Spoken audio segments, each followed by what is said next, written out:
Tonight, we hear from a woman who is choosing honesty. Drua has been married for just a year and a half.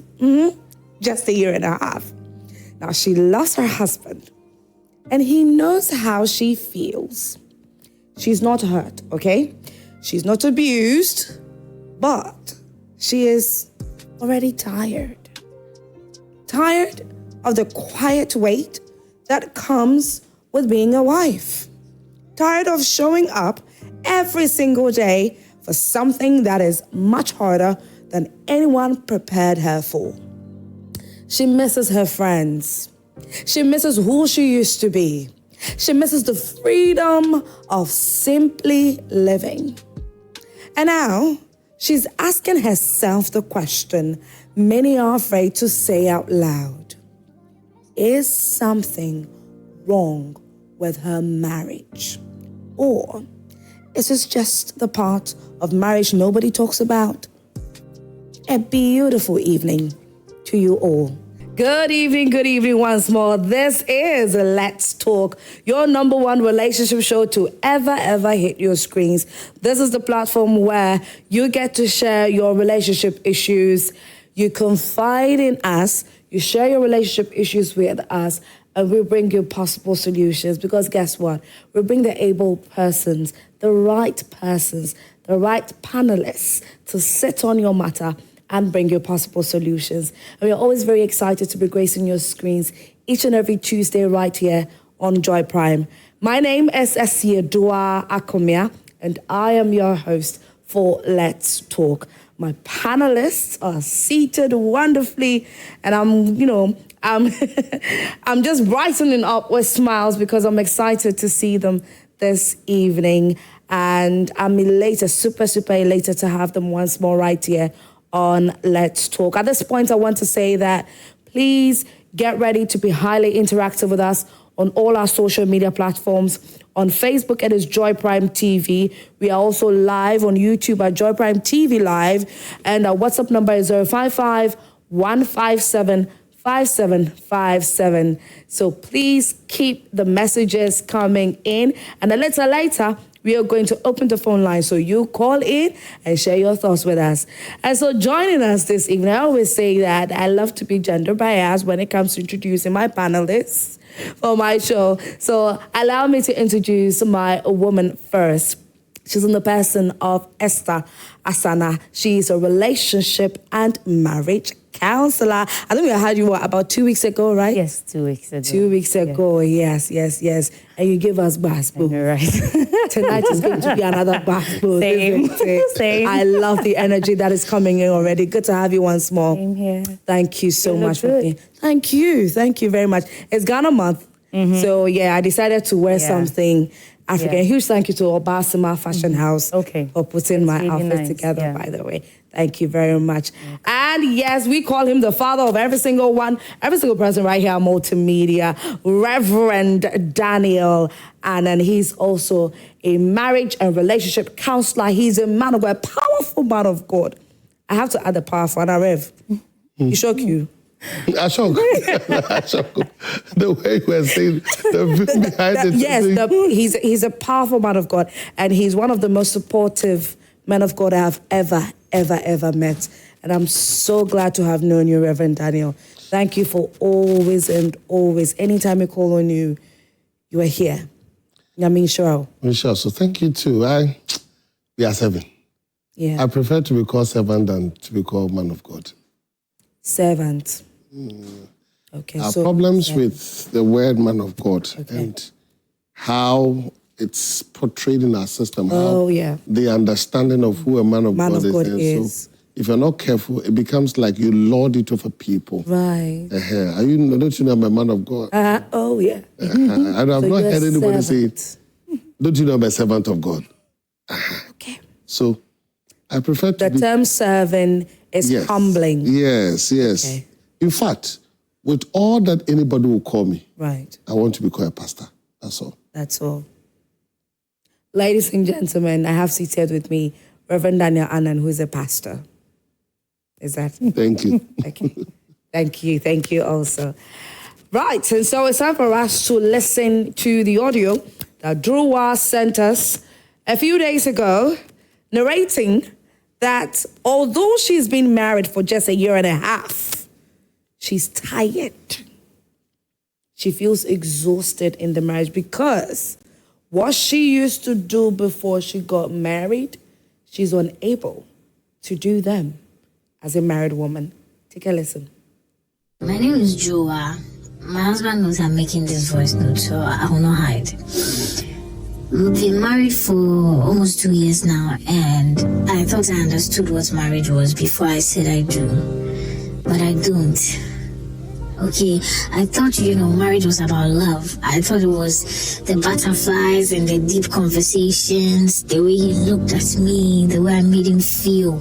I thought that so far as the sex was good and we loved each other, everything else will fall into place. But as you do, a marriage is not about that at all. In fact, marriage is not just about love. It is waking up tired and still choosing patience. It is cooking when you don't feel appreciated. It's swallowing your pride just to keep the peace in the house. It's feeling lonely sometimes, even when you're not alone. No.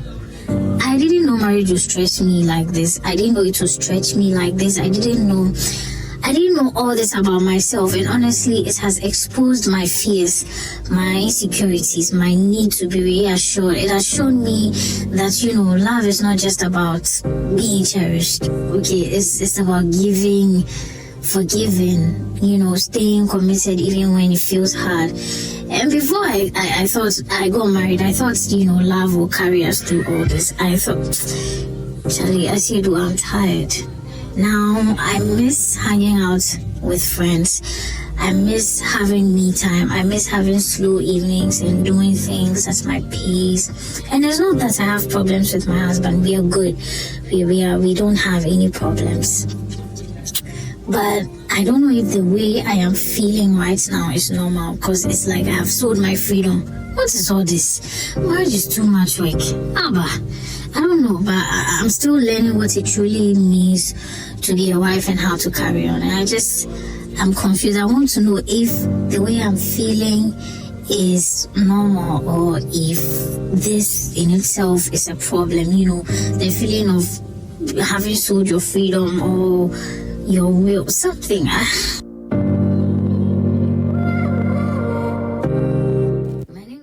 So she's confused. She doesn't know whether she sold her freedom. But I wonder, to whom? Your husband or to the institution marriage?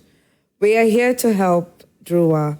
And I know, we all know there are a number of you out there who have similar thoughts in your marriage. You are young in it, but you're tired already. What could possibly, contribute to you being tired?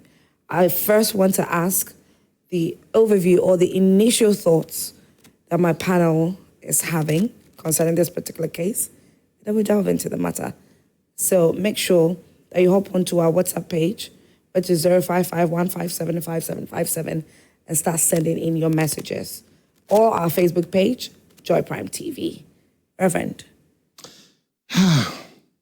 Immaturity. Maturity is playing its card. Okay.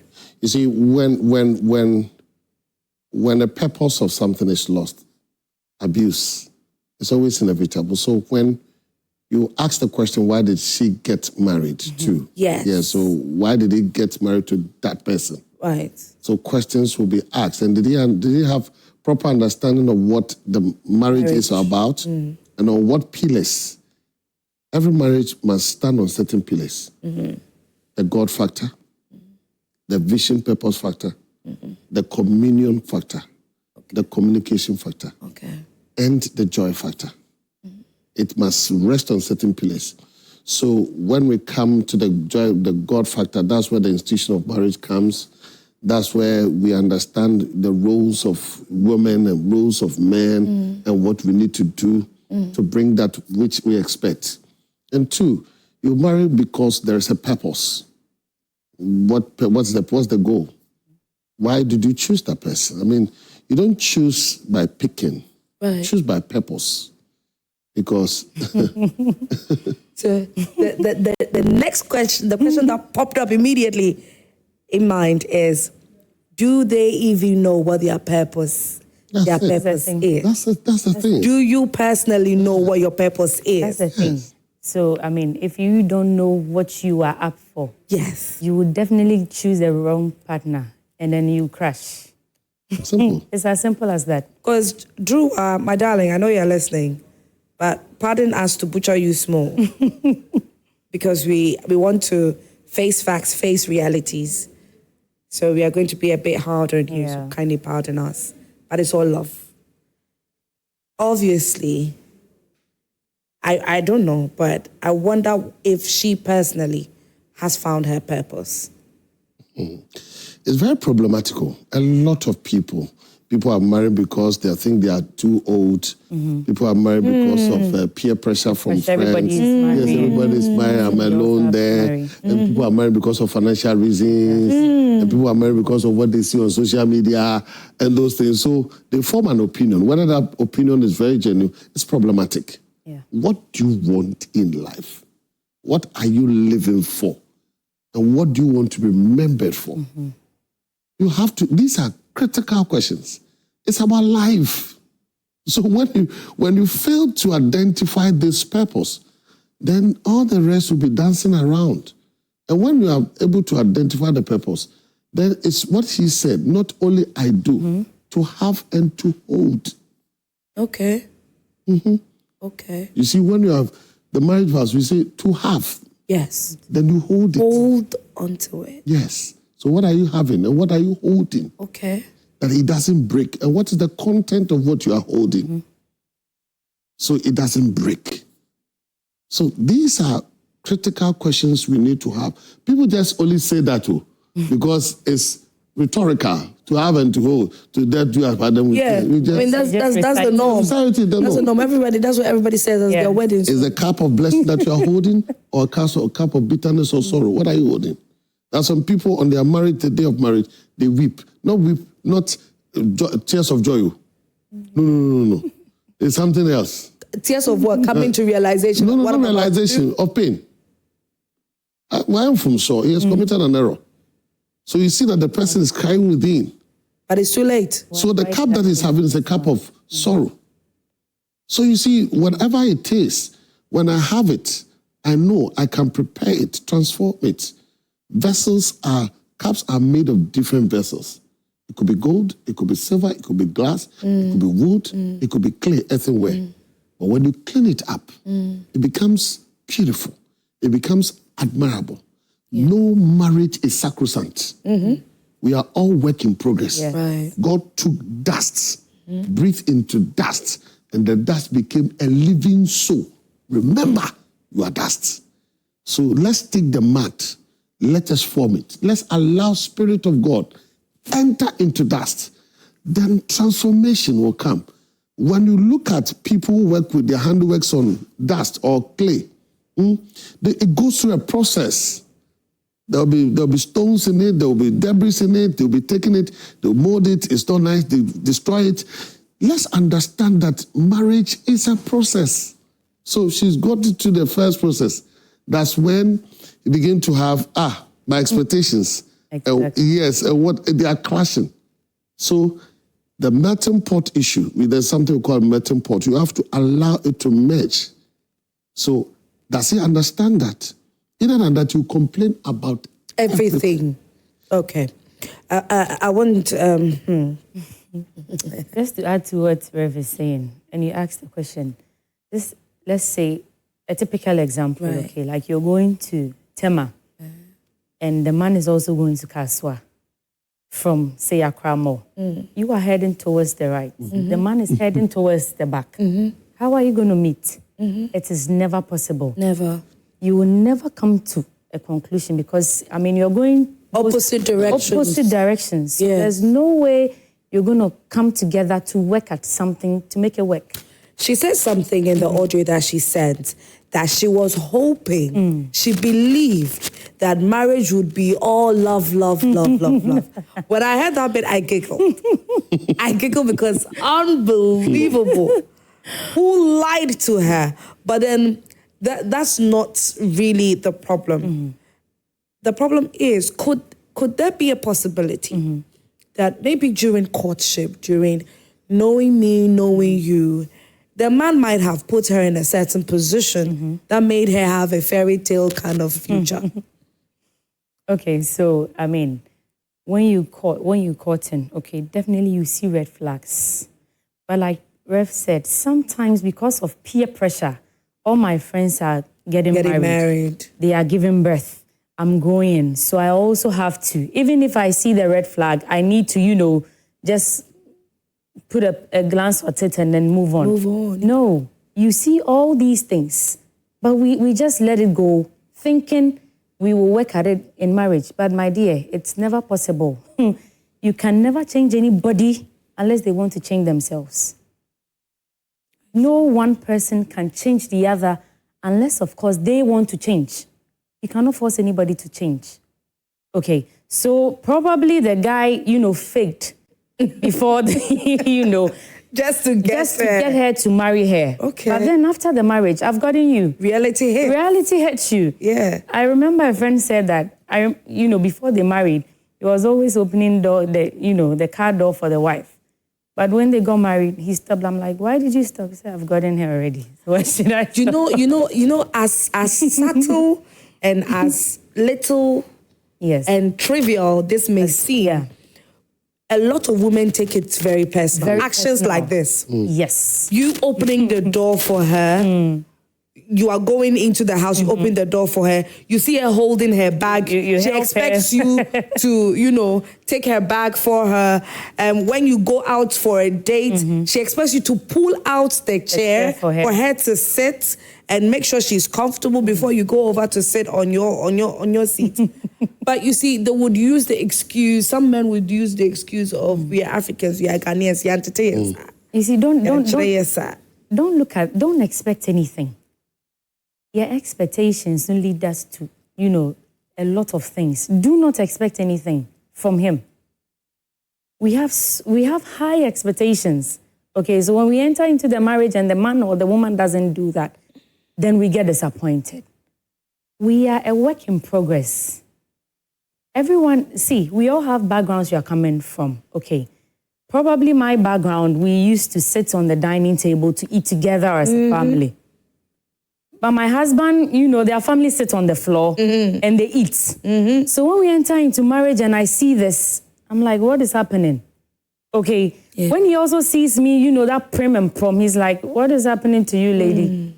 My dear, just stop that and come and sit on the floor. Right. You see, these are characters we are coming from, backgrounds. Because of our backgrounds, we have actually gotten this into our system. You cannot tell me to get up and come and sit on the dining table within some few months and expect that I'll be okay. No. Okay. We have to sacrifice for each other. We need to talk. That's why I always tell people, before you enter into marriage, you need to sit down and talk about everything. This is what I like. This is what I do not like. We all have weaknesses. Yeah. We all have our strengths. Yeah. You do not expect me to, just get up one day and be perfect. No, it doesn't work like that. Okay. And also love, love is just a feeling. When you see someone at first sight, those butterflies in your tummy, you know that. My dear, it will clear off. It will just clear. Marriage is reality. It's maturity. All those butterflies cannot sustain marriage at all. We need to work at it. We need to sacrifice for each other. So, my dear, you are married. You don't expect to go out every night. No. That is immaturity. I would say she wasn't prepared for marriage. That's another thing, too, that I was thinking about. I wonder if they went through marital counseling. Now they hardly do. When you come now to they hardly do? Yes. They think that, what are the counselors going to tell us? I've actually, this reminds me, it almost escaped me. I've actually met a number of men who tell you that why do we need a counselor? Yes. Why should you go and speak to somebody who most probably is highly imperfect in his or her marriage? Or having issues in his marriage. Having issues in his marriage. Why are you going to take advice from him or her? So there are a number of men that I've met who would tell you that we learn along the way. Marriage, you learn along the way. The experience is going to teach you. You don't need anybody to come into it. You don't need anybody to help you decide on something. You don't need that. You're going to talk to each other and decide on things. Oh, wow. You see, when you come to counselors, we have something called the intake form, okay, which helps you to understand the various characters that we have. Okay, someone will be sanguine, a sanguine who loves to always mingle with people, is always sociable and all that. A phlegmatic, melancholic. We have all those characters. So if you know that your wife is a sanguine, I'm always mingling with people. When I see someone in the area, hello, even if they haven't called me, I'll be the first person to call them. And my husband is the reserve type. Obviously, he's going to have issues with me. Then I'll pick us, So these are some of the reasons why we counsel before you enter. Okay. So that you see their strengths, you see their weaknesses, so that baby poppy up, you know that, you know how to handle it. You know how to manage it. Okay. Basically, that is the real meaning of the counseling. We only help you to know who your partner is. Because in my marriage, when I wake up, I fetch water for my husband.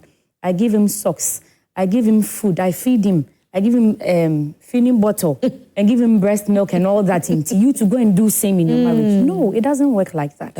Okay, but when you have the basics of these things, it helps your marriage a lot. Reverend Daniel, marriage itself, should everybody get married? That's very problematic. Not everybody. Not everybody. Not everybody. Is marriage, should it be by force? It shouldn't be. It should be your goal. Like we are saying, defining purpose. That some people, single life is okay with them. Yeah. You see, you must be complete in yourself. You should not always feel inadequate, thinking that marriage will make you adequate. It's a lie. No. That's why I always say every woman must have a personal power. The personal power of a woman, one, first know who you are. This is me. You know your physiology, you know your background, you know where you are coming from. You know everything about you, whether it is education background, family background, where you know yourself. 2, know what your aspirations are, where you are going. What's your vision? When you close your eyes, where do you want to be? So you know, maybe it could be a career that you want to pursue. I want to be a doctor. I want to be that. Yeah. You know, it's definite. 3, you must have a financial personal power. Finances, you should be adequate so that you will not be dependent on people, because things could change. Your expectations things could change. The man is very sincere to take care of you, but things could happen. When it happens, what would you do?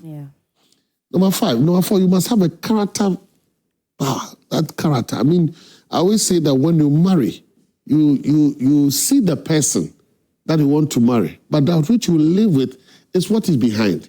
I see a Sidra so beautifully dressed, African woman, so traditional, so nice. But I have to live with what is behind. I'll live with the character. That's why you need to apply wisdom. Wisdom plays a very great key.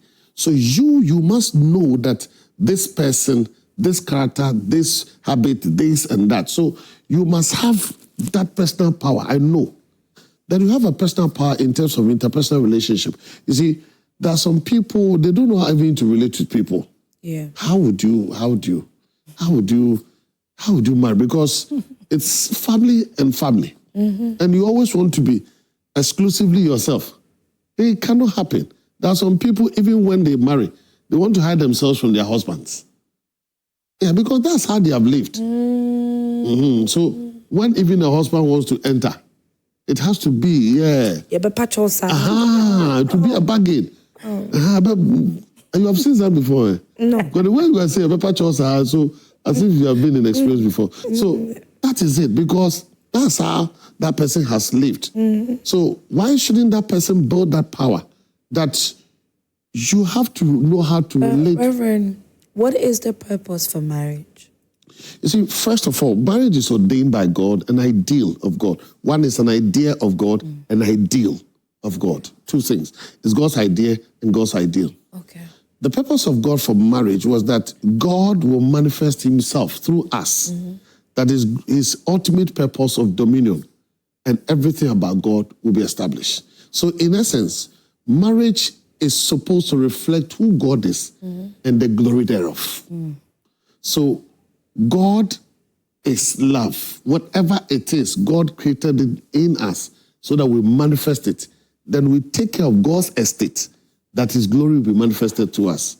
So when you understand God's idea and God's ideal, then the marriage triangle will begin to work.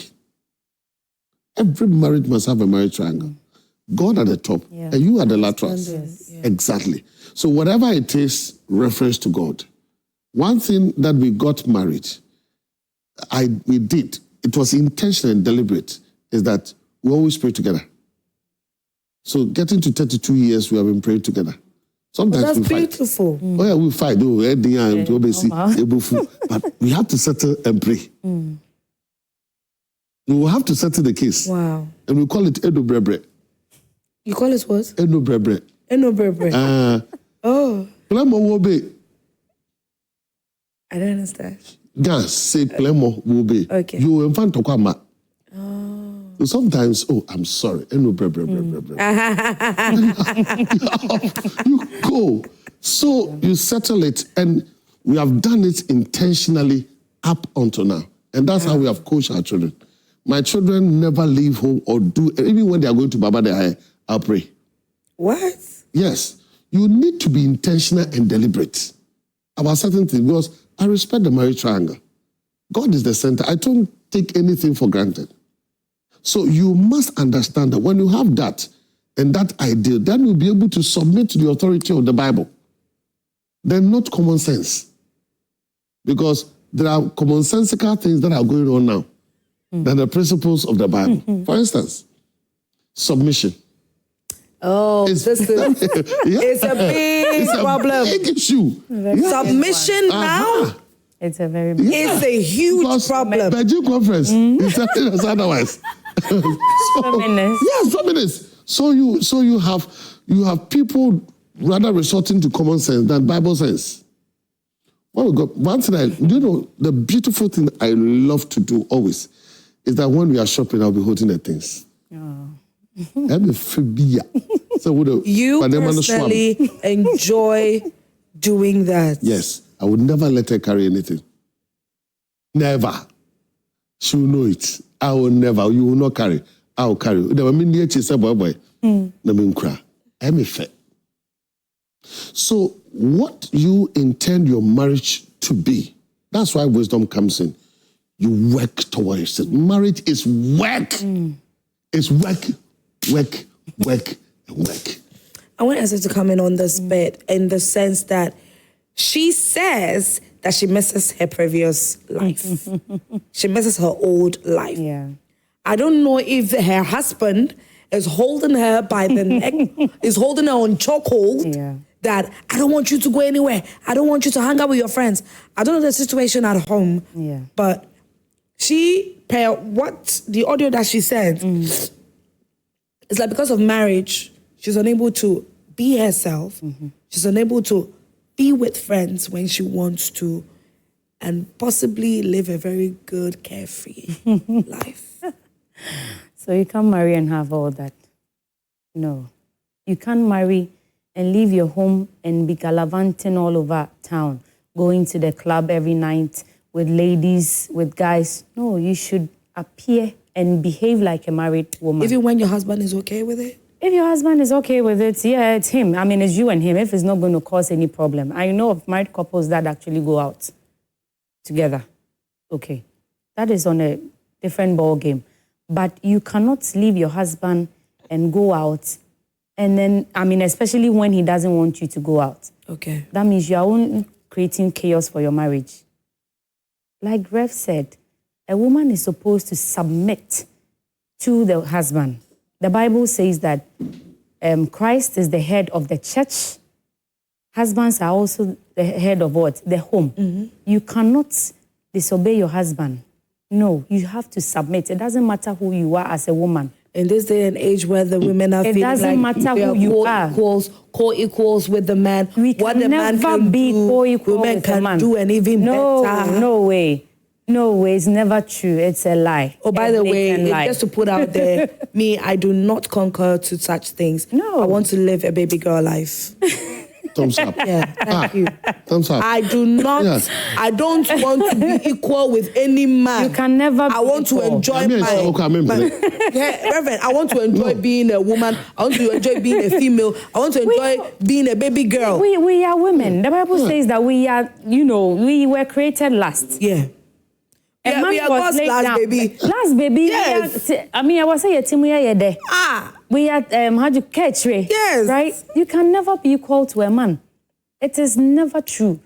No woman on earth can ever be equal to a man. It doesn't matter all these feminists, whatever, going around. It's just a lie from the devil. It doesn't matter how far you go. It doesn't matter how far you have gone. It doesn't matter whether you were a doctor and your husband, excuse me to say, is a plumber. Excuse me to say, who is merely making income. You can never be equal to him. Never, ever.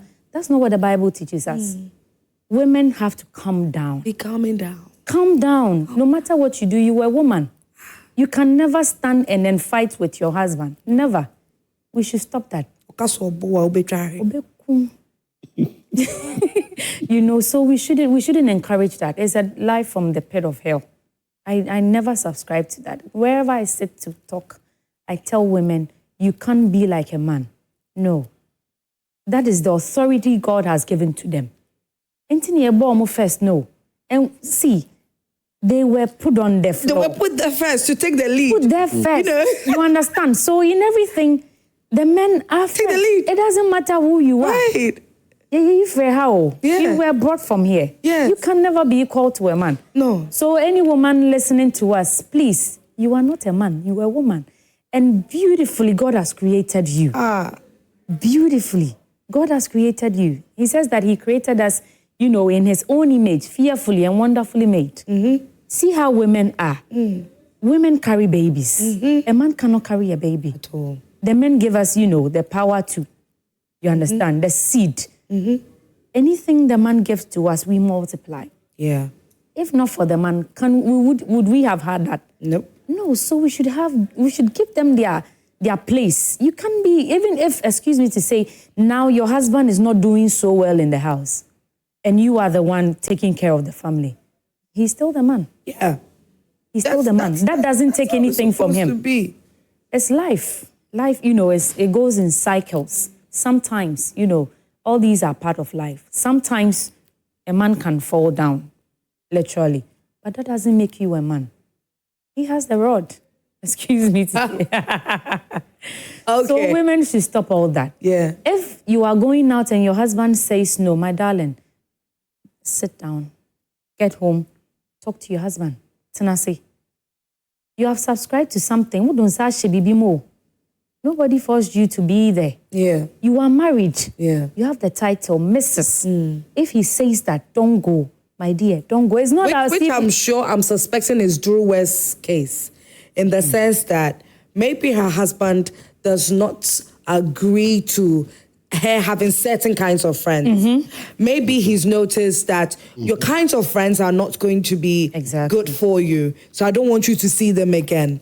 Maybe certain lifestyle that she was living, he wants her to totally cut it off, and then now it's a problem. So she feels like she's not being loved in the marriage. She feels tired already. 1 year and a half. You're still supposed to be in the honeymoon phase, I believe. 5 years. There'll be 5 years. 5 years is supposed to be the first stage. Yes.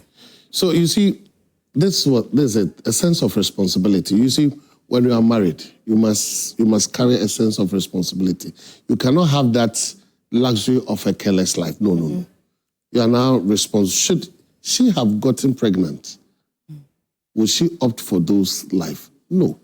You should be preparing to be a mother. Somebody like this, don't you think that she will do everything in her power to make sure she doesn't get pregnant? That's it. It's also so you see, once people form a certain opinion about them, about marriage, and those things eat into their fabric and begin to be something that they have settled on, they always want to look at things that will justify it. Anything contrary, they think it's not good. Right. So when people are, when you marry, you must understand that I have a responsibility to carry. Number 2, you see, you are married not to yourself. You are married to a man. Yeah. So what is the worldview of a man? How does the world see a man? Good. What level of respect does the world give a man? Yes. And I'm saying respect in the sense that I've noticed that, unfortunately, I don't know where the world is going with this. I don't know what they're trying to do with this. And I don't know, sometimes I feel like there's a force backing and doing things behind closed doors and just pumping things in people's heads, most especially the women. The women. You see, that's what the devil can do. That's what he can do. So you must understand that when you come to the worldview of a man, what makes a man first is his respect, honor, dignity. He holds it in high esteem. Right. So when you marry, don't ever joke with the respect, recognition, appreciation of a man who he is. Have you seen people giving accolades to women? No. But men, chef. Chef, director, Nana, chief, Odogu. Do you find it with women? No. Because that makes a man live. Right. That's why when a man gets money, he will fight for power. Even when it's cultural power, he will fight for it. Why? Because that is a man's view. Okay. So when you get into the world view of a man, first understand the need of a man. That's number 1. Number 2, every man is looking for a helper. Genuinely. So sometimes you see a very corporate man, very decent man. Why? There's peace at home. Because every man is looking out for a helper. Somebody who understands his emotions, somebody who understands the financial conditions, somebody who will not be judgmental about his family, will not be judgmental about his character, because the man has suffered enough. So, Reverend, there's a very interesting debate currently on social media where now people are saying that when a man says, I'm looking for a woman who's going to give me peace, he means that anything I say she must do. She should not challenge me in anything. She should not try to correct me in anything. So whatever it is in your marriage, in your relationship, you have to keep mute and act like a robot. So when you're yes, sir, oh, yes, my lord. Not necessarily. Yes, my lord. When you're doing, no, because that's what is trending on social media. That's not what a man means. Okay. See, a man wants peace, not that he wants to be a lord over you. You see, we have suffered enough in our mother's hands. No, that's a man's value. I'm telling you, we have suffered enough in our mother's hands. So don't come and treat me like my mother is treating me. So you don't like the mother? That we don't. Oh. Every time you're correcting me, I've suffered in the house of my mother already. And I'm a free mother. Now you also continue. We don't like that at all. Whatever we do is not correct. And this and that. You did not wear this white. You did not do this. But if you are wearing socks or your so what is it? Find effective way of communication. That's why I call it kasapa, kasade, kasasham, nyansakasa. Kasapa, kasade, kasasham, nyansakasa. So communication is vital so that you'll be able to communicate well. Look at the Ekwapims. Ekwapim will be insulting you, but just say we are Abua. Abua is harmless. So what we have to understand the man's worldview. Okay. So when you understand his recognition, the second thing is somebody who's looking for somebody who is a helper. And the third one is looking for somebody who will give him a very good sex. Because without sex, we will die. Really? No, it's really? Yes. You're automatically looking for a woman. Let me ask you, when a man is not able to perform, what does he do? No, but how would you know that this woman can give you good sex? Or is that the reason that they... So that's the reason why the men look at things. Like what? Like things, like what you are the packaging before they marry. They look for packaging. So the packaging because in our minds, the packaging I'm seeing informs me that it will be good there. No, you see, that's why every woman, you must understand the language of a man so that you behave, not only behave. Yes, you behave beautifully. And act accordingly. Yes, because you see, that's what a man, you see, Adam, the first time you have seen a person, you don't process any information. Wow. Then he started. So he described everything about the woman. The woman talk. No. That's a man's worldview. So if you are a woman and you think that your man is not looking, we don't only see you, we look. Right. There's a difference between seeing and looking. So that's why you see in every sphere, a man will be looking and looking beyond. So if you're a woman, you must understand the worldview of a man. First is recognition, respect. Second, he's finding for somebody who is a helper. Third, he's finding somebody who will give him a very good sex that he'll be enjoying. When a man have a very good sex, what's the next? He sleeps. He sleeps. Right. So why would a very rich man sell his house or cocoa farm and give it to a young girl? Yes, that is a very interesting question. Okay, Rev. So I would want both of you to talk a bit more about the looking for the second point that you made in relation to what a man is looking for, which is a helper. Looking for a helper. I think that a lot of women have not necessarily really understood their role as helpers, most especially women who are yet to enter marriage. So if you both can help us get a proper understanding to who a helper is, what you're supposed to do, and how you're supposed to prep yourself, because I know that in the Bible, somewhere in Proverbs, the very popular one is he who finds a wife finds a good thing.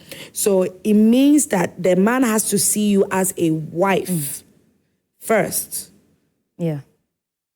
What are some of the things that you can do? We'll get to that, but I want to go on our WhatsApp page and read some messages. I want you to send in your comments. Our WhatsApp number is 055-157-5757. So let's see what we have. Esia Dua, you're looking ravishing this evening. I love you so much from afar. Gosh. Oh, my darling. Oh, thank you. I love you too, wherever you are. I love you. Okay, so this marriage thing, it takes grace. So hello to Reverend Daniel. He's really preparing some of us for this journey called marriage. God bless him. It's really a journey which needs wisdom to go with it, because it's not going to be easy always. May God help us. Amen. Amen to that. Right, let's take some more. Good evening to our beautiful hosts and guests. Marriage is the only school where certificates are given before the school even starts. It's not a joke. She should read books about marriage and rediscover her marital life because she's already in it. Maxwell from Volta region. Thank you, Maxwell, for your message. Next one, I have learned that marriage is not something you enter and then relax. It is something you build daily. It is less about winning arguments and more about protecting the relationship. It is less about proving a point and more about preserving peace. Jonathan from Obuase, classmate of Esther. Oh, I do. Okay, your classmate just sent a message. That's nice. All right, so hello, good evening. This is Patience. My dear friend, the emotions that made you say I do to your husband was not love. It was just feelings called euphoria feelings. But the real love develops over time and it goes through a process. And that is what has just begun. Make God the referee and you will enjoy that perfect union. I think she skipped counseling, but it's not too late. Yes, that's what we are also, thinking. Next one, good evening. I had this experience. And mine was anger issue. I got crazy at the slightest actions of her thinking when I get married to her is gonna be okay. But I told myself I will make this anger issue vanish. Lo and behold, I'm better now. First, I'm enjoying my marriage. Now just 5 months. Oh, okay. That's nice. Thank you for working on your anger issues. All right, so good evening, my beautiful host and man of God in the house and beautiful mommy. Please, I will advise her to read a book called The Purpose of Love and Marriage by Miles Monroe and A Woman After God's Heart by Elizabeth Elizabeth George. There are little things couples ignore that build marriage. You may enter marriage without trying to know what marriage is all about. Study and you will enjoy your marriage. Shalom. This is Zipporah from Nigeria. Well, thank you so much for watching us from Nigeria. Next one. This kind of situations is scary. The young ladies out there, making them run away from marriage, and they prefer to give birth while in their father's house instead of marriage. Hello from Bokro, gorgeous Esther. Man of God said everybody cannot marry. Does that encourage fornication instead of marriage? Because the sexual desires are unavoidable. I like that part, and that is so honest. And that is very honest and true. The sexual desires are unavoidable. Let's move on. High expectation is killing a lot of young marriages. Some don't really know what marriage is all about. This lady is seeing things differently now living together. Good evening, says, I love this show and I only miss it for church. It's sad how people nowadays prepare so much for their weddings and don't do same for the marriage itself. We often forget that the wedding or marriage ceremony isn't the marriage, but a step into marriage. I'm not married, but I'm learning and preparing myself a lot from my parents, movies, books, and shows like this. I think our pastors should find out how prepared soon-to-be couples are before allowing them marry. I love this show. Keep up the good work. Oh, thank you, my darling. Thank you so much for this beautiful message. Okay, let's take some more messages. You can contribute to this, okay? The number is 055-157-5757. Moving on, please tell Counselor Assana that she's doing great. Tell her Ima Global is watching her. Hey, Ima, hi. Okay. Hey, that's how, oh, fans, wow. Okay, all right, so keep the messages coming in. The messages are coming in, okay, but we have to talk a bit more before we open the phone lines. We have to get into the question I asked before I read the messages, and that is, as a woman, how can you know that, okay, I'm going to be a perfect helper to my husband. How can you know that you're ready to be a wife? What are some of the characteristics that you can use to identify yourself as a wife? So we're going to get into that. We are turning around shortly. We're going on a very quick break. When we come back, Reverend Daniel and Esther Assana are going to still be here, and they will answer all your questions for you in case you have any. My name is Esther Assana. This is Let's Talk. We will be right back. And you're welcome to the #1 relationship show to ever hear your screens. That's Let's Talk, and I'm your host, as always, Esther Assana. I have seated with me this evening Reverend Daniel Annan and Esther Assana. And we're getting into the matter of, there's a young woman who's only a year and a half into her marriage, and she's already tired. Because she can't live the life that she used to. She can't have the level of fun that she used to have. But the question that I asked before we went on that quick break was, as a woman, Reverend did say something that men, as part of the things that men are requiring of or requiring from a woman, is helper. They are looking for a helper. So as a woman, and Drowa, I'm throwing this question to you. Did you know that you're ready to be a helper to your husband? And how did you know? So we are throwing the question now, how would you as a woman know that you're ready for marriage or you're ready to be a helper to your husband? Esther? All right, so this question, as a woman, you should be ready. One kasa, see through yourself. Am I ready to marry? Okay. Am I ready to sacrifice certain things? Am I ready to stop my outing with friends, my unnecessary spending, because you're going to build a family. Right. Okay. You are anticipating to have children. Of course, if children are not in, it's fine. Any pressure. Nobody should give anybody pressure. That married, because you are married, by all means, you should have children. And Maya, fine. It's a blessing. If it's in, it's fine. If not, by God's grace. If he wants to, he will give you. Okay. So whatever you are doing, what if it's the man on the other side, what would you want him to do for you? Okay. I'm in my house. That's the man. Come, let's live together. You coming in, what are you bringing to the table? Some women laugh the question that throws a woman off. What do you mean by asking what do I bring to the table? No. They'll tell you I am the table. What are you bringing? Are you only here to spend the man's money? And also what? Are you there? Because a mabi or honuma, they just go in to spend the man's money. Some will say, I want to be a, how do you call it, a housewife. There's a school of thought circulating now that the more you spend your man's money, the more he's fueled to work harder and make some more money. What about you? You've been educated. What are you doing with your knowledge? How are you going to give money to your parents? Are you always going to depend on your man for your panty, for your pepper, for your salt? For men, they don't like that. That's the truth. If you're coming to them for every single thing. Yeah. Salt. Daddy, there's no salt. Baby, there's no salt. Pepper. There's no pepper. My panty is worn out. No, you should do something as a woman. What if along the way the man also loses his job? What are you going to do? And I know of a couple of women now, they, assets now, they are not doing anything. They are just going around begging. Now that you have life, you are full of life, you are still youth. You need to do something. How is that possible? You're married. Yeah. You're married. And as a married woman, you are going out of your matrimonial home to beg. Yes, because that is I don't know, me, where you are now. Anyone to not even me, but to my husband. We're losing a job. What are you going to do? Oh. You see, what are you going to do? You don't have a choice. So as a woman, you should have something you are bringing into the marriage, not just to spend the man's money. Not just to look beautiful. But the spending there... spending there, best spending. We spend. And not there. Yes. Yeah, best spending. But that doesn't mean that you will not work. Finish everything. You are coming to finish and eat everything. You are starting life. Yeah. 1.5. I'm sure they are now starting life. Yes. Maybe you don't even have a plot. Oh, sorry, you want to go and use it for shisha. It doesn't work like that. You want to go and spend it, on liquor with your friends. Yeah.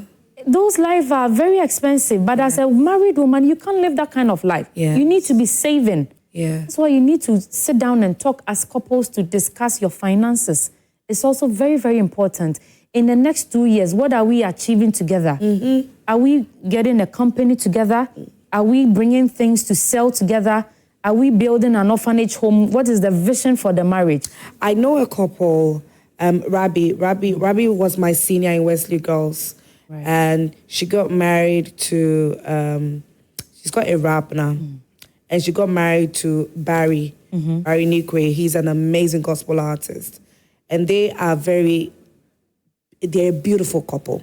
So I chanced on a video of theirs where since they've been married, apparently, at the end of the year, they both sit down and look at how the year has been for them. And then plan together, tabulate things, calculate things, how the new year is supposed to be for them. That's how it's supposed to be. They put it on social media, and I feel like it's great. This is teamwork. Teamwork. Yes. To see something like that, it fills you up for you to know that, it is possible to do something like this. It is. So ideally, even as couples, ideally, and you're the way you chrome her. And I will say every couple should have a bank account, a joint one, and work for couples. Into Kakra, I will deposit it into that joint. When the woman gets something, she will deposit it into it. Bemaninya bibi, I also be deposit. Aside the personal ones, okay. No, we can be using those ones for projects. But if you are coming to spend midday, what project are we going to do? That's true. So you should be a helper. Yeah. You come in and you should come up with ideas. Yeah. You should also pray with your husband for ideas. So you cannot just come and sit down and fold your arms and just spending money. There's there's one way I don't want to say, but in the minds of their children, the ladies, oh yeah, every woman is expected to marry into a good home. Every woman is expected to marry a wealthy man. It's typical in Ghanaian homes. You understand? Yeah. But it shouldn't be like that. That is poor orientation. You go in, don't go and work. Whatever he amasses, bring everything back home. It shouldn't be like that. I should be able to bring ideas into the marriage. We work together. And we do magic together, bringing more monies together. Exactly. That's some super teamwork being done there. Yes. Reverend. You see, when a woman marries a man and the man is looking for a helper, you must define it in about 5 angles. First, he's looking for a spiritual helper. Yes. A woman. Yes. Prayer room. Repeat that, Reverend. Praying woman. A praying woman. Yes, the prayer room film. Have you remember that? I have watched prayer room. If you give it to me, I'll watch and watch and watch again. Yes. You must get somebody who is there for you. That whatever it is and the challenges go through, can we pray about it? Somebody who will just hold your hands and tell you it's okay. Let's commit it to God. Let's sleep over it. You must find a person who is a helper spiritually. Number 2, you must find a helper who understands your emotions. Okay. Okay? He understands your emotions. See, that will not be judgmental. We are different people. We are different people and our mood swings. Basically, as a woman, you need to position yourself and treat yourself in such a way that you would not be judgmental. Exactly. When it comes to your husband. No. So you must understand. So you build on us. You may know, or if you don't know, this is the platform you are learning. Yeah. When he's not having money, what's his mood? Yes. What makes your husband happy? Yes. What generates conversations about him? So you have to understand the man because you are going to stay with him, so that you will not be disconnect. So understand his emotions so that you'll be able to come in where necessary. 3, he's looking for a helpmate or helper financially. You see, financially, it's not necessarily maybe finances in terms of whether partial disclosure, full disclosure, or non-disclosure. I mean, there are financial arrangements about it, but somebody who always wants to think through with you that what can we do? What do we have for ourselves? Now that children have not come in, are we making investment for ourselves? Reverend, as a woman, before you enter marriage, what should be the least amount of money that you should have in your personal account? Yes, that's not go family. One day. And lead me not into temptation, but deliver me from evil. Reverend, I will put you. No, you see, you must have sufficient money. Sufficient money that you be able to rely on to build as a capital for you to work. For you personally? Yes. Because you see, life... Reverend, see, this one, we have heard stories where some people say they've started business with 300 Ghana cedis. Yes. You see, yes, it's so. You see, no, you see, I have somebody who 300 Ghana cedis was enough and now he has built mansions. That one I've seen it myself. So you see, it's not about the amount of money. Okay, in financial sector, this is how it is.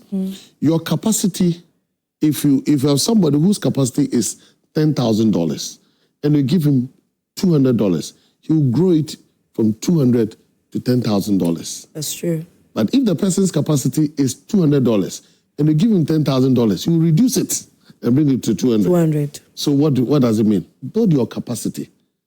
Your capacity in terms of knowledge, wisdom, work ethics, and those things, so that you'll be able to turn things. So financially, when a woman is looking out for a helper, somebody who sometimes will give counsel, or can we do this? Oh, maybe the man is that overspending person. You see, there was something that happened, and this happened in Nkoforia. One of my daughters went through that. Then when they were getting married, the man was prepared to spend. So he was giving the woman money, he was giving everything. So he thought that after the marriage ceremony, they are going to have a very lavish party. But what other she did was that, so the man asked, where is the money? What did you do with the money? He said, when we get home, I'll tell you. So when they got home, then he took the money and gave it to the man. He said, I don't want us to spend that money for those people. I said everybody should go out. You know what the man did? He used the money then bought a car for the girl. Because the girl showed him that I'm not there. Even if you want to spend, I just want us to do prudent spending. Yeah. So a man is looking for somebody who is a prudent spending person, not a down every time is buying, impulse buy. No. Yeah. Then he was looking for using all these designer No. You don't. There's time for everything. You see, we are not. I said we are not competing with anybody. So I'm about Miraste. You're not competing. I always believe in. You see, you use an iPhone. Yes. I always believe in iPhone story. Yeah. iPhone is not competing with Android. At all. They compete with itself. Yeah. So every time they are getting better. Yeah. See life as such. You are not in competition with anybody. See to become better of yourself. So next year, let us have a better version of Esedwa. That's true. So 2 years time, better version of Esedwa. That's true. So they are coming with 16, then 17 Pro, then they are going. They are changing the cameras. They are making it better and better. So you yourself build that capacity that you become better. A man number 4 is looking for somebody who will give wise counsel. Abigail's woman. Yes. The wise counsel. I mean, when the man is angry, he'll be able to calm you down and give you wise counsel. Number 5, the helper. We are looking for a helper who comes into your life and is a home keeper.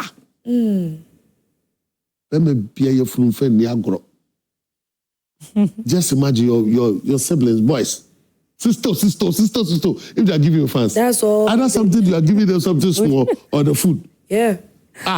Every fight they will fight for you. Yeah. Sister. Yeah. Once, what is it? You go and buy. Let me give you. Check 50. How about sister? They'll lie down for you. They will lie. They will praise you. They will worship you. That is a man's world. Okay. So a man is looking for a home keeper. Okay. Somebody who is able to keep the home. Okay. When friends come home, he will not be ashamed. The place is tidy. Yes. He's able to cook well. Yes. He knows how to present himself well. When it happens like that, the man is always prepared to bring friends over home. When you see your man doing that, any woman, if your man has been doing that, thank God. And go to church and go and thank God that he's bringing his friends home. You know what happened? Those friends that you have been cooking for, they will fight all your battles for you. Let me write this because down. Once they have been eating from your pot, right? If the guy misbehaves, they will take on him. Yeah. Yes, that's a man's world. That's a man's word. If the man is trying to get another woman, people coming. let me announce that the phone lines are open now. Okay, so on your screen we're going to put it shortly on. Please pick up the number, call into the show. Let us know what you think. What can you share about all that is being said now? Are you loving all that Reverend Annan and Esther have shared in relation to a woman preparing herself or knowing that she is ready to be a helper to a man? We are doing our very best to help you. And then also we are doing our very best to help the women that are preparing themselves to get married as well. And so it cuts across. It's for every single person. So the phone number will be on your screen pretty shortly. Please call into the show and share your thoughts with us. Or if you have a question, do you have a similar experience that you would love to share? Please go ahead, call and share your story with us right here.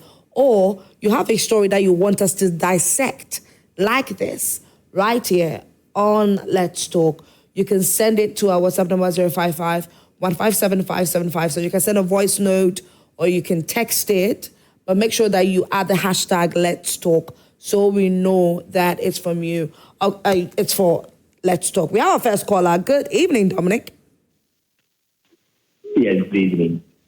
Hope you're well. So, my name is Dominic. Okay. And I want to ask a question. Please go ahead. When you are young and before you get married, you have friends that you'll be playing with before you get married. So, after the marriage, do you cut off those friends or the female friends? Do you cut them off because you are married? He said female friends. The man was also saying something that if you are a man and you bring your friends home to eat, they will fight the battle for you. The woman. But is it not the same way that we can say that if you bring the friends home, that is where they get to know what is happening in your home? So I have two things. Yes. That's what I'm asking. Thank you. Thank you, Dominic. Reverend. You see, men want to be proud of their wives. Okay.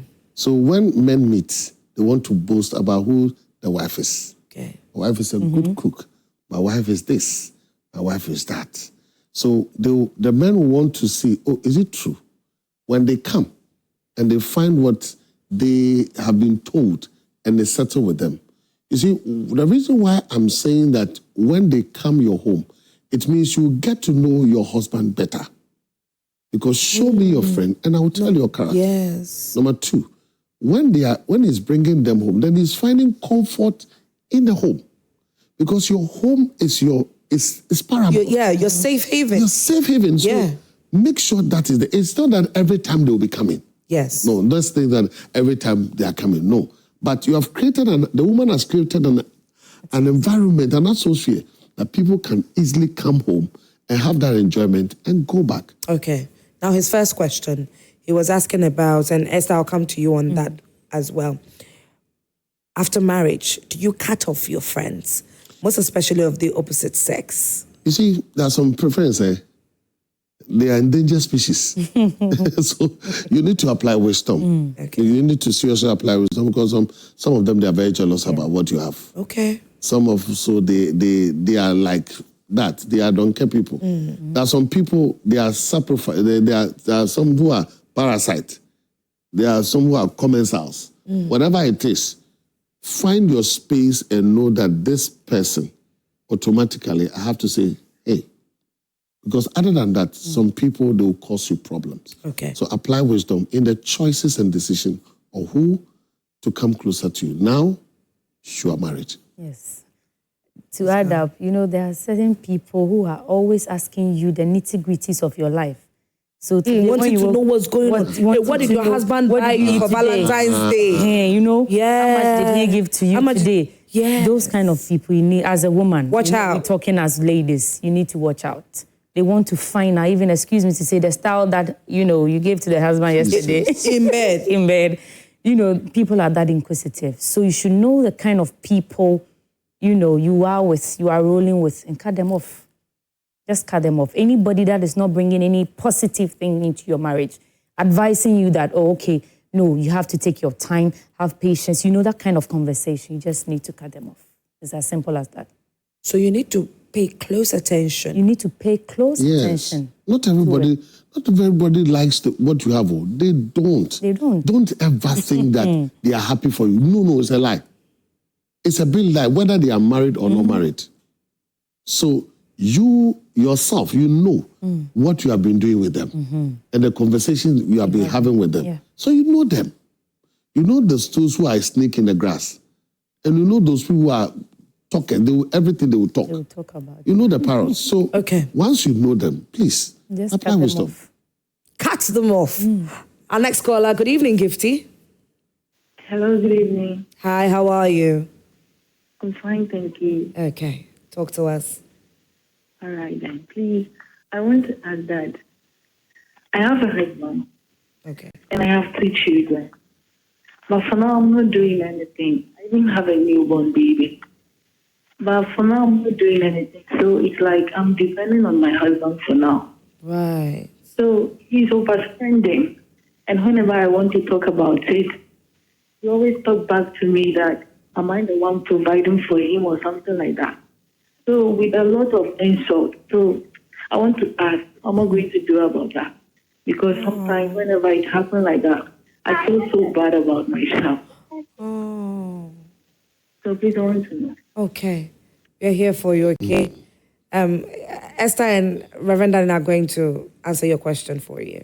Okay. Thank you. Quite often, you see, last why we talked about building a capacity as a person in financial capacity. You see, when you get married and you're having children, there are a lot of things you can do. Do an investment. Yeah. There's stock market today. Yeah. There are a lot of things. Yeah. That's why we are discussing all these things there.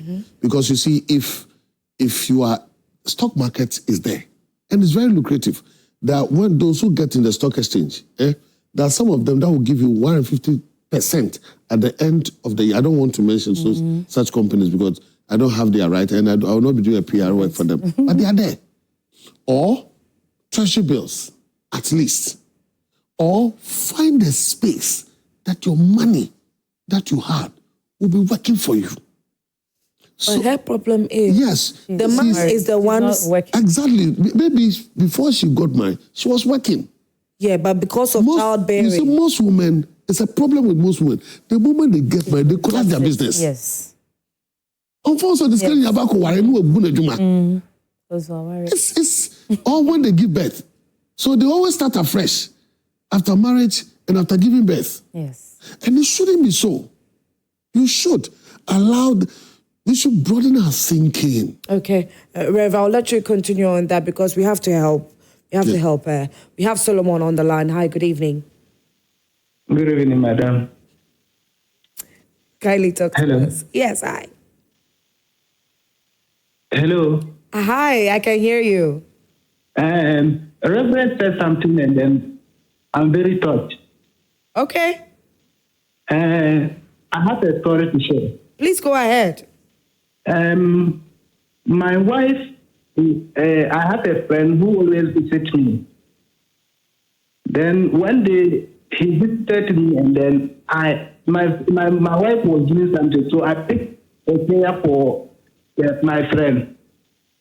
So after we finished eating and doing everything, when my friend left, my wife was very angry with me. That because I picked the prayer for him. It's like there is a friction between us. That's why I'm taking the prayer for him. I'm trying to expose her to my friend that we are not in talking terms. That's why I took the prayer for her. Oh. So from there, anytime my friends come, I allow her to do everything. And then I think what Reverend said is working, because now if anything happens between us, it's the friends that come and help.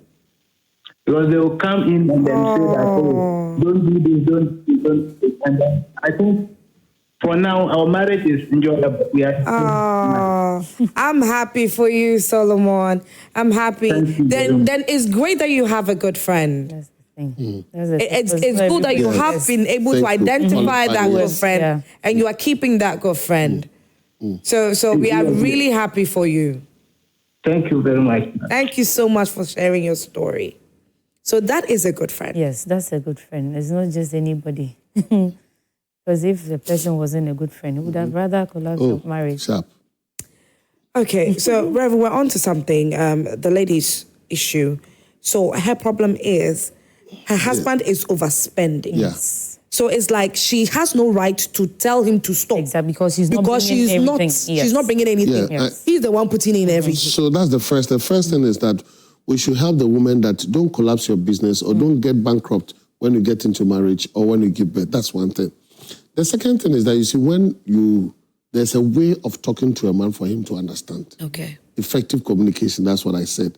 Every man wants to always to portray that he's the man. The ego. You just give him, dodogu. Just say everything. You just give him all the accolades and say, you see, I love the way you do things. You are a man. You are a great man. The way you spend on me, at the bow. But you know something? I wish if you could do it this way or add this one to it. Just leave it to the man. He will reason. We don't want, I've told you, we have suffered in our mother's hands already. We don't want part two. We don't want part two. So the moment you come with that anger, men are ready to protest. But I've said, Saddam Hussein had a wife. Osama bin Laden had a wife. Ayatollah Khomeini had a wife. Has anybody seen their wives? No. Thank you. What does it mean? It tells you that there are people in your life, no matter what, they stand with you. So prepare to have that person in your life, irrespective of the challenges or difficulties that you go through. They stay with you. Okay. So we have women like that. Same. When we talk about, maybe another time, we'll talk about what a woman is also looking for. So that a man will also prepare. We'll definitely talk about so. Other than that, you will live in his mansion like a man, a manche. Yeah. And he doesn't, You're always expecting it from you. Yeah. Without also no matter what we do, we have to both meet each other halfway. Exactly. So that's what it is. So, girl, it's not too late. Find a very proper way to communicate to him. Yeah. He will understand. If he doesn't, you pray about him. When he's going to sleep, pray over his head. Yes. Something will enter the head. Bible says of the heart of the king. Yes. It belongs to him. Yes. You can turn it. And then you mean some. I mean, bet to me, I twist it. Don't fight him. Don't fight him. Just hand him over to God. Don't behave like he's wrong and you are correct. No. I'm not saying Yeah. He will just tell you, is it your money? Our time is up, Esther. I want you to give your final submission on this. All right. So, I mean, love needs more work to be done on it. It's a teamwork. Let's come together. Let's talk about it. Let's see where we are going, the vision we have. Let's come together and work at it. It will work. Marriage is workable. It is workable. I mean, Reverend, who has done 32 years of marriage, can attest to how beautiful marriage is. The fact that maybe you are seeing the story or you have witnessed some terrible marriages does not mean that it cannot be, your story cannot be different from that. It can be different. All you have to do is to be willing and ready to put in the work the right way. That's what's important. Reverend, thank you so much for your time this evening. Esther, thank you very much. Ladies and gentlemen, it's a wrap on today's edition of Let's Talk right here on Joy Prime TV. Let's Talk is your #1 relationship show. I want to say a huge thank you to Asantwa Beauty Salon for my hair. I did this hair today, actually. So she's located right here in Kokomlemle. Asantwa Beauty Salon. Thank you so much. And Obasima Fashion House for my dress. You can check them out on Instagram at Obasima Fashion House. And they will hook you up beautifully when it comes to any style at all for your outfits. My name is Esiedua Akomia. Thank you to the entire production team, to all of you who called into the show, and to my guests, to all of you who sent in your messages. I love you. Make sure to join us again next week, Tuesday at 9 p.m. sharp. Do take care. Bye.